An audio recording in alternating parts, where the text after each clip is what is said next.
Hello everyone and welcome back to a very important video about wrists. Today I want to talk about general wrist strength. You use your wrists in basically every exercise that you do.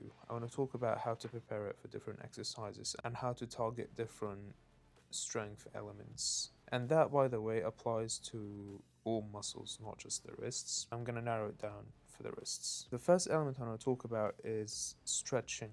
You want to start by lightly stretching your wrists. The goal here is to get the muscle slowly into most weird positions that it could get into. We're not aiming for something intense, just slightly moving it, getting the blood flowing slowly. Literally, you want to hit every direction. So you want to do a supinated stretch, you want to do a pronated stretch, you want to do a stretch with clenched fists, you want to do a stretch with open fists. You also want to mobilize it a bit, so you want to do a dynamic stretch rather than just a static hold, like moving your wrist about and just rolling it in multiple directions. You could even use a band to get more range of motion in your stretch. The second thing I want to talk about is strength elements. What I said about stretching applies for any muscle, and what I will say about strength also applies for any muscle. Obviously, the specific exercises vary, but the concepts are the same. Having a strength element has many components. I'm going to combine two components, which would be using the muscle in a stretched position and using the muscle in a contracted position. Let's say if I'm doing dips, if I push up in the dip and I hold the top position, that's basically using the muscle in a contracted position. And when I hold at the bottom of a dip, then I'm using the muscle in a stretch position.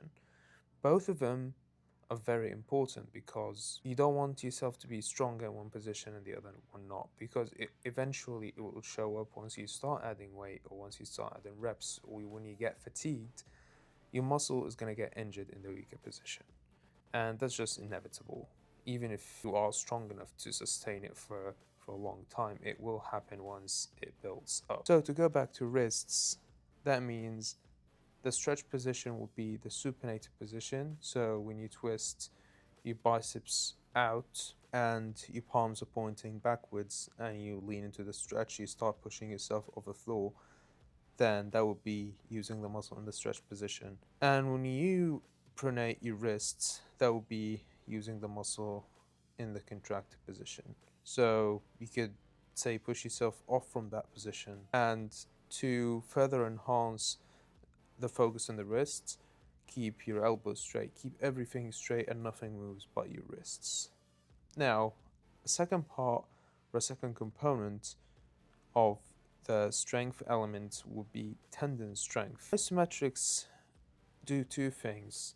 They target your tendons because think of tendons as springs, they store potential energy. You're training your tendons to hold potential energy for a long amount of time. That eventually should translate into you having stronger, more durable tendons. But what isometrics also do is that they increase the density of your muscles. The way you would increase your tendon strength by doing isometrics is by increasing the density. So the muscles also have to increase density, increase the number of muscle cells rather than increasing the volume of a muscle. Instead of making a cell bigger, you increase the number of cells in 1 cubic centimeter, let's say. To direct this back to the wrists, this is why rock climbing gives you or builds you thick and durable wrists on the long run. Basically clenching your fingers and holding